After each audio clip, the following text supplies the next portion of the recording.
এখন দেখলাম আওয়ামী লীগ ব্যান করতে হবে, তার জন্য আন্দোলন। কারা আন্দোলন করে? এরা কারা? কেউ কেউ বলছে এটা বিপ্লব। এটা কি বিপ্লব হচ্ছে? এটা তো বিপ্লব না, এটা সম্পূর্ণ সন্ত্রাসী কর্মকাণ্ড, এটা জঙ্গির কর্মকাণ্ড।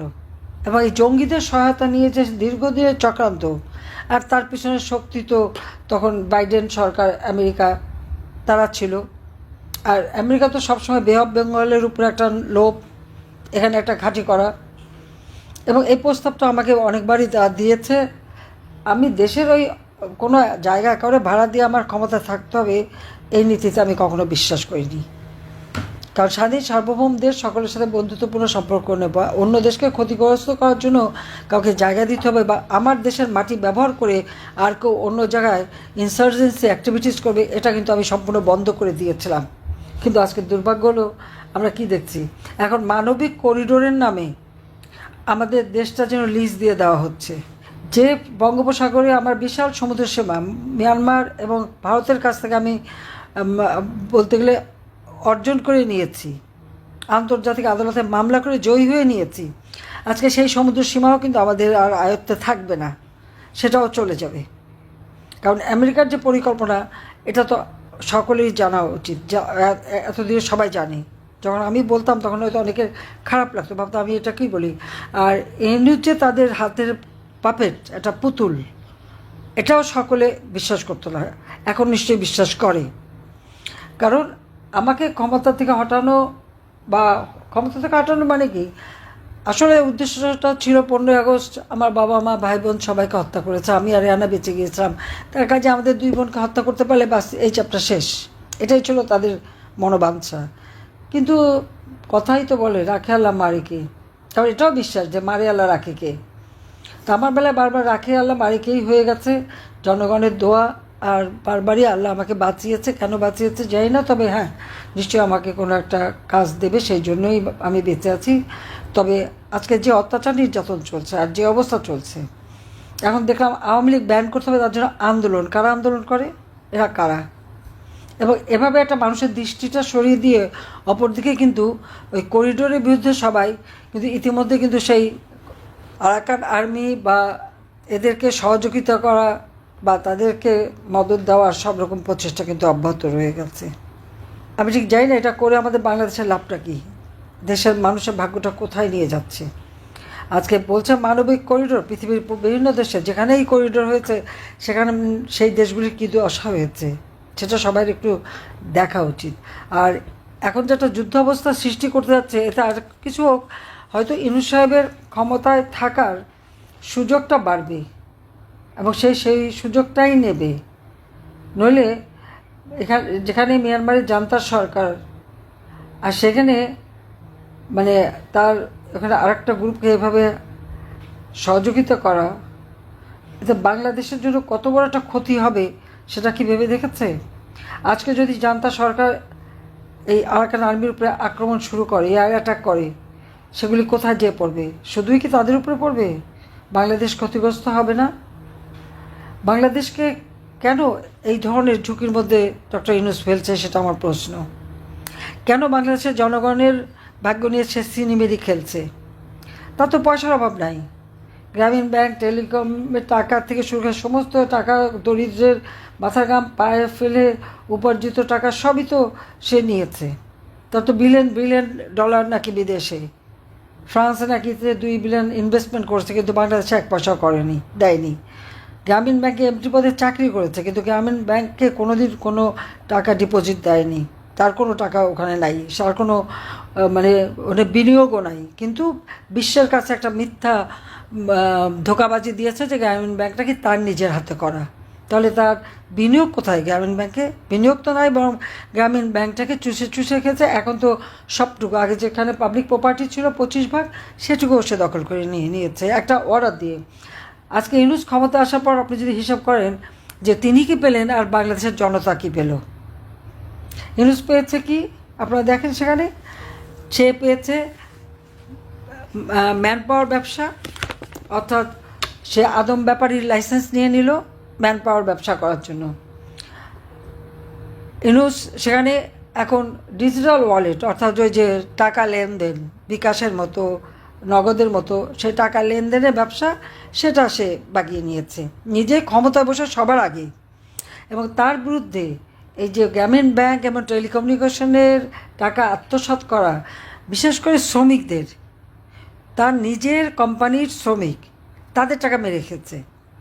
কোম্পানির শ্রমিক আইনে আছে লভ্যাংশের 5% তাদের শ্রমিক কল্যাণ ফান্ডে যাবে, সেটাকে সে কোনো দিন দেয়নি। শ্রমিকরা মামলা করে, শ্রমিকের মামলায় শ্রমিক আদালতে, লেবার কোর্টে সে একজন সাজাপ্রাপ্ত আসামি, তার কিন্তু সাজা হয়েছে।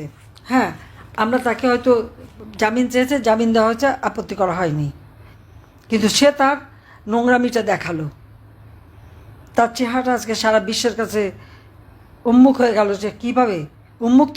যে সে কীভাবে একটা দলকে ধ্বংস করার জন্য, একটা দেশকে ধ্বংস করার জন্য উঠে পড়ে লেগেছে, নিজের স্বার্থ চরিতার্থ করার জন্য। কী স্বার্থটা তার? এই বয়সে এসে যে এত ব্যবসা নিচ্ছে, খাবে কবে? খেতে পারে সব? সেটা আমার প্রশ্ন। আদম ব্যাপারী লাইসেন্স, ডিজিটাল ওয়ালেটের লাইসেন্স, টাকা লেনদেনের লাইসেন্স, বিশ্ববিদ্যালয় প্রতিষ্ঠার অনুমোদন, স্টারলিংকের বাণিজ্য, এলএনজি ব্যবসার কমিশন, গ্রামীণ ব্যাংকের মালিকানা, এবং 5 বছর পর্যন্ত সব ঋণ মৌকুব। আয়কর ফাঁকি দেওয়া তার অভ্যাস। 666 কোটি টাকার আয়কর, সেটাও সে ফাঁকি দিয়েছে, সেটাও দেয়নি। তার কাছে প্রায় 1100 কোটি টাকার আয়কর পাওনা, এবং তার যে কোম্পানি, 48টা কোম্পানিতে কোনো দিন একটা কোম্পানি থেকেও সে কোনো আয়কর দেয়নি, কারণ সবগুলি সে লোকসান দেখাতো আর লাভের ভাগটা চুরি করে নিয়ে যেত। যেখানে বিশ্বে অনেকে অনুদান দিয়েছে গ্রামীণ ব্যাংকের জন্য, সেটাকে গ্রামীণ ব্যাংকে কোনো দিন যায়নি। একটা কোম্পানি খুলেছে আর সেখান থেকে টাকা কামাই করে সে টাকা সে নিয়ে চলে গেছে। তো এটাই প্রশ্ন যে, আর জনগণকে কি দিয়েছে? তিনি তো ব্যবসা বাড়ালেন, তার আয়কর দিতে হবে না, সেটা তিনি মাফ করিয়ে নিলেন। তার বিরুদ্ধে 5টা দুর্নীতির মামলা, সেই মামলা সে প্রত্যাহার করে নিল। আয়কর দেয়নি সেই মামলা, রায়টা হওয়ার কথা 6 আগস্ট, সেটাও হচ্ছে প্রত্যাহার করে নিল। তার যেটুকু গোছানো সে সবই করে ফেলল। আর জনগণকে কী দিল? সারা দেশের মানুষকে চরমভাবে সে অশান্তি দিয়ে রাখছে। ডাকাতি, চুরি, ছিনতাই প্রতিদিনের ব্যাপার। মহিলারা বাইরে বেরোতে ভয় পায়, কারণ সে তো ওই জঙ্গি এবং সন্ত্রাস করেই তো ক্ষমতা এসেছে। এখানে কোনো বিপ্লবও হয়নি, এখানে কোনো অভ্যুত্থান। আর সেটা তো ডক্টর ইউনূস নিজেও বলেছে। বিল ক্লিন্টন ফাউন্ডেশনের অনুষ্ঠানে যে বললো, তো এটা ছাত্ররা জানতো না, এটা জনগণও জানতো না, কোনো নেতা ছিল না। তার মেটিকুলাস ডিজাইনের মাস্টার মাইন্ড দ্বারা এই আন্দোলন করে সে শেখ হাসিনাকে ক্ষমতা থেকে সরিয়ে ক্ষমতা দখল করেছে। কি সম্মানের ব্যাপার! সে ডাকাতি করে, সন্ত্রাস করে, ক্ষমতা দখল করে উচ্চস্বরে কথা বলে। লজ্জাশরম বলেও তো একটা কথা থাকে। আমি জিজ্ঞেস করি, ডক্টর ইউনূস সাহেব, আপনার যে এত বড় বড় কথা, এত বিদেশি বন্ধু, তা আপনি মুখ দেখান কীভাবে? আপনি তো সন্ত্রাস করে ক্ষমতা দখল করেছেন, জনগণের ম্যান্ডেট নিয়ে আসেননি, সাংবিধানিকভাবে ক্ষমতা দখল করেননি বা আসেননি, ভোট করে জিতে আসেননি, এসেছেন জঙ্গিদের সহায়তায়। তার মানে বাংলাদেশটা এখন জঙ্গির দেশ, সন্ত্রাসের দেশে পরিণত করেছে। সাধারণ মানুষের জীবনের শান্তি, নিরাপত্তা সব কেড়ে নিয়েছে। আর এখন এটা তারই মেটিকুলাস ডিজাইনের অংশ। কী হলো? এই সমন্বয়, অমুক দল, সমুক দল, সব যে, এবং শিবির তো একটা সন্ত্রাসী, তো আমেরিকার কাছেই তো তারা সন্ত্রাসী দল হিসেবে চিহ্নিত। আজকে এরা আন্দোলন এবং সমর্থন দিচ্ছে। আওয়ামী লীগ ব্যান করতে হবে, যুবলীগ ব্যান করতে হবে, স্বেচ্ছাসেবক লীগ ব্যান করতে হবে, আর ছাত্রলীগ ব্যান করেছে। আমার প্রশ্ন হচ্ছে, আমি ডক্টর ইউনূসকে জিজ্ঞেস করি, আপনি কোন ম্যান্ডেট নিয়ে ক্ষমতা এসেছেন যে আপনি এই নির্দেশ দেন? আপনার কি অধিকার আছে? কোন রাইট আছে? সাংবিধানিক রাইট আছে? না। জনগণের সমর্থন আছে? না। এসেছেন অস্ত্র হাতে, জঙ্গিদের সহায়তায়। তাহলে আমরা রাজনীতি করি, জনগণের ভোটে নির্বাচিত আমরা। বৈষম্য বিরোধী আন্দোলনের নামে তো বৈষম্যই সৃষ্টি করা হয়েছে, যেখানে জনগণের ম্যান্ডেটের কোনো দাম নাই, মতামতের কোনো দাম নাই। হ্যাঁ, মেটিকুলাস ডিজাইনের অংশ হিসেবে তিনি 40 জন লোক ভাড়া করেছেন, 5 লাখ 7 লাখ টাকা বেতন এবং 40-50টা পেজ খুলে তিনি ওই কর্পোরেট বিজনেসের নামে যেভাবে তারা অ্যাড দেয় ওইভাবে অ্যাড দিয়ে উনি 1 কোটি মানুষের মতামত আনবে, যে তারা বলবে যে ইউনূস সাহেব আপনি ক্ষমতায় থাকেন। যান না গ্রামে গঞ্জে, যান না সাধারণ মানুষের কাছে বা চাকরিজীবীদের কাছে, কয়জন আপনাকে হ্যাঁ বলে যে আপনি থাকেন? কেউ বলবে না। বলবে বাবারে এখন আমাদের ছাড়ো, এই যন্ত্রণা আর দিও না, আমরা শেখ হাসিনার আমলেই ভালো ছিলাম, আওয়ামী লীগের আমলেই ভালো ছিলাম, সেটাই বলবে।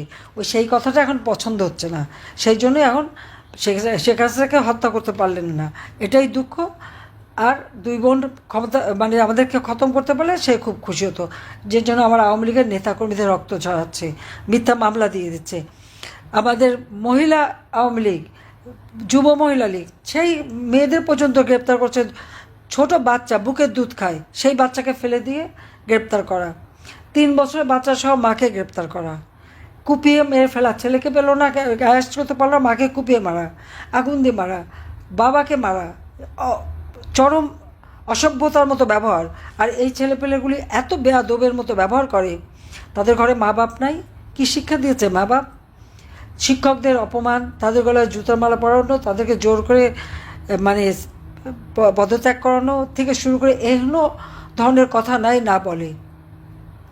এই একটা জেনারেশনকে এইভাবে চরমভাবে মানে তাদের কোনো ভদ্রতা না, শিক্ষা না, অ্যাটিকেট না, কিছু শিখলো চরমভাবে বেয়াদবি করা আর দুর্বৃত্তায়ন।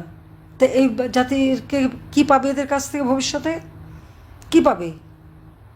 লেখাপড়ার পত্র বন্ধ, লক্ষ লক্ষ ছেলে মেয়ে আজকে লেখাপড়া করতে পারছে না, পরীক্ষা দিতে পারছে না। কি আওয়ামী লীগ করে কেন বা মুক্তিযোদ্ধা কেন? লজ্জা করে না এটা বলতে? এই লাখো শহীদের রক্তের বিনিময়ে এই স্বাধীনতা এসেছে, মুক্তিযুদ্ধের মধ্য দিয়ে স্বাধীনতা এসেছে। এই স্বাধীন সার্বভৌম রাষ্ট্র গঠন করে দিয়ে গেছে যারা, তাদেরকে অবমাননা করা, 32 নাম্বার পুড়িয়ে বঙ্গবন্ধুর নাম মুছে ফেলবে, সেটা পারবে না, কোনো দিন পারেনি, কেউ পারবে না। আজকে মুক্তিযুদ্ধের স্মৃতি মুছে ফেলা, আর যারা আমাদের পরাজিত করেছিল, মা বোনদের ক্যাম্পে নিয়ে দিনের পর দিন অত্যাচার করেছে, গণহত্যা চালিয়েছে, দিনের গ্রামের পর গ্রাম জ্বালিয়ে পড়ে ছাড়খাড় করেছে, তাদের সাথে গলায় গলায় ভাব। চমৎকার! কোন দেশে আছি আমরা? জঙ্গি, সন্ত্রাসী, যুদ্ধাপরাধী, বঙ্গবন্ধুর হত্যাকারী, এরাই হয়ে গেছে এখন তার ক্ষমতার আধার। এখন জনগণ তাদের নাবিশ্বাস উঠেছে, এখন জনগণ চিৎকার করে বলে যে ইউনূস তুই কবে যাবি, আমরা কবে মুক্ত পাব? সেটাই হচ্ছে কথা, যে এই জঙ্গি ইউনূসের অত্যাচার, নির্যাতন, আর তার ওই ম্যাটিকুলাস ডিজাইন, আর তার ওই চালা চামুন্ডাদের হাতে সারা বাংলাদেশ জিম্মি। কিন্তু জনগণের কাছ থেকে বিচ্ছিন্ন করতে চাই, সে বিচ্ছিন্ন করতে পারবে না। আমি জনগণের জন্যই আছি, বাবা মা ভাই সব হারিয়েছিলাম, এই বাংলাদেশের মানুষকে আমি আপন করে নিয়েছি। এই বাংলাদেশের মানুষের মাঝেই আমি খুঁজে পেয়েছি আমার স্নেহ, ভাইয়ের স্নেহ, মায়ের স্নেহ, বাবার স্নেহ, তাদেরকে আমি আপন করে নিয়েছি। কাজে তাদের জন্য আমার জীবনটাকে উৎসর্গ করেছি। সবাইকে ধন্যবাদ। জয় বাংলা, জয় বঙ্গবন্ধু, বাংলাদেশ জয়জীবী হোক।